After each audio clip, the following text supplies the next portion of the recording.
I see so many people who complain about low energy and feel like they are dragging every day.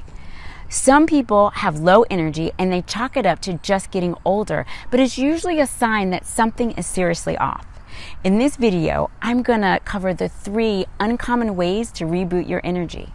The conventional approach to getting quick energy is usually very harmful to your energy levels in the long run. And these tactics also make it hard for them to manage their stress because they inflame their bodies and they trigger stress hormones. So let me explain.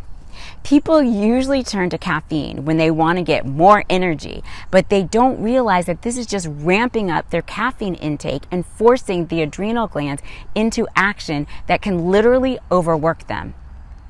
This can also cause them to produce high levels of cortisol, the stress hormone, which can drain your energy and completely wreck your sleep. They may also turn to sweets, carby, or fatty foods to give them a lift, especially around late afternoon when they usually feel the worst. While these quick fixes get them through the day, eating foods like this can create insulin issues down the road and can drain your energy level even more.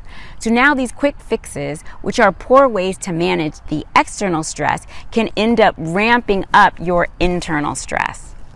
They create a lot of inflammation in your body, and that is why getting the steady energy that you used to have when you were young is so hard.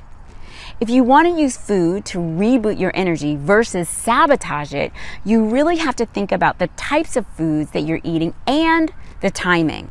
Eating at the wrong time can impact blood sugar and insulin, while skipping meals can easily release cortisol, the stress hormone. Having blood sugar issues and high cortisol can zap your energy and leave you feeling drained at the end of the day. People who don't always know the difference between inflammatory foods, which are something that are foods that are marketed as healthy, these can include things like protein bars or even conventionally raised produce and meats.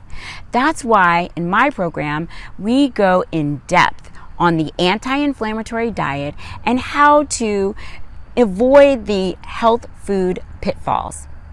Another thing that may seem obvious is sleep, because it hugely impacts how much energy you have throughout the day. Sleep is a time for your body to restore and repair, and it is the time when your brain really detoxifies. But where most people miss the boat on rejuvenating effects of sleep is they don't get high quality sleep. They usually have broken sleep. And if you are in this overly tired sleep pattern, when you wake up, it means that you literally drag through the rest of the day. In terms of sleep, people think if they're getting 8 hours, they're all set. But often when their insulin or cortisol is off balance, this blocks them from getting deep sleep versus light sleep. So having less hours where you have a lot of deep sleep is better than having all light sleep. Stress and eating inflammatory diet can also impact your melatonin levels, which greatly impacts your natural sleep rhythms and your ability to fall asleep easily and to stay asleep. To go deeper on the topic of energy, sign up for a free 15-minute priority health call where we can discuss your specific situation. Simply click on the button below this video.